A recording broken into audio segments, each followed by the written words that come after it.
Good morning. I'm Beau Mason, Commissioner for the Utah Department of Public Safety. I'd be remiss if we didn't start off today to recognize the significance of the day. Historically, on 9/11, law enforcement has come together as a group to recognize and honor those that sacrificed to preserve the ideals of this country, the freedoms of this country. And instead, we find ourselves today hunting a murderer who chose to violate our rights, the rights of an individual within this country. Just to recap yesterday's events, at around 12:20 p.m., political influencer Charlie Kirk was at Utah Valley University participating in a student-sponsored event with Turning Point USA.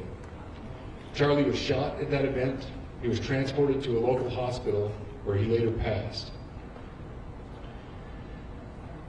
Last night, his body was moved to the state office of the medical examiner. We will continue to facilitate movements to get him home today and with his family. Yesterday, during the investigative process, we located a couple of persons of interest. We interviewed those individuals, and after releasing them and after clearing them of being suspects, they faced scrutiny, they faced threats. We asked the public to be patient with the investigative process. These individuals were not suspects, they were people of interest. We ask that you do not impose into those people and that investigative process. They don't deserve that harassment for being subject to that. I'd like to thank all the investigators that are involved in this. They have worked around the clock, all day yesterday, through the night last night. Investigators from the State Bureau of Investigations, from county, from city agencies, the university, our federal partners with the FBI, the ATF, and many others. Those are just a few of the people that we have involved in this. I'd like to thank all of them for their strong work. Through all that work last night, we were able to make a few breakthroughs. We were able to track the movements of the shooter. Starting at 11:52 a.m., the subject arrived on campus, shortly away from campus. We have tracked his movements onto the campus, through the stairwells, up to the roof, across the roof to a shooting location.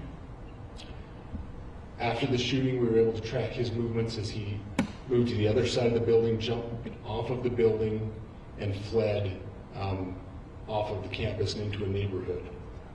Our investigators have worked through those neighborhoods, contacting anybody they can with doorbell cameras, witnesses, and have thoroughly worked through those communities, trying to identify any leads. We do have good video footage of this individual. We are not going to release that at this time. We are working through some technologies and some ways to identify this individual. If we are unsuccessful, we will reach out to you as the media and we will push that publicly to help us identify them. But we're confident in our abilities right now, and we would like to move forward in a manner that keeps everyone safe and moves this process appropriately. Last night I communicated with Erica. The family's devastated. As a Commissioner of Public Safety, as a father, as a husband, I can only imagine what that family's going through. The heinous event that happened yesterday is not Utah. This is not what we're known for. Over the past several weeks, we've seen this state come together to help families in mourning, come together as a community to show what Utah is known for a state of character, of service, of camaraderie, of a neighboring feel. We will not stand for what happened yesterday. We are exhausting every lead. We have every officer invested in this, every investigator, every local agency. The outpouring of support from the law enforcement community has been astounding. We are investing everything we have into this, and we will catch this individual. Having walked through the crime scene, through the hallways of this school, through the classrooms, I can't imagine what the people on scene felt as well. A horrific event where some of them barricaded in classrooms, some of them ran in fear. can't overstate the tragedy and the horrific event that yesterday was, and how we will work to bring to justice the actions of one individual or any other individuals that assisted in that. Our state has gone through a lot, and we will come out successful.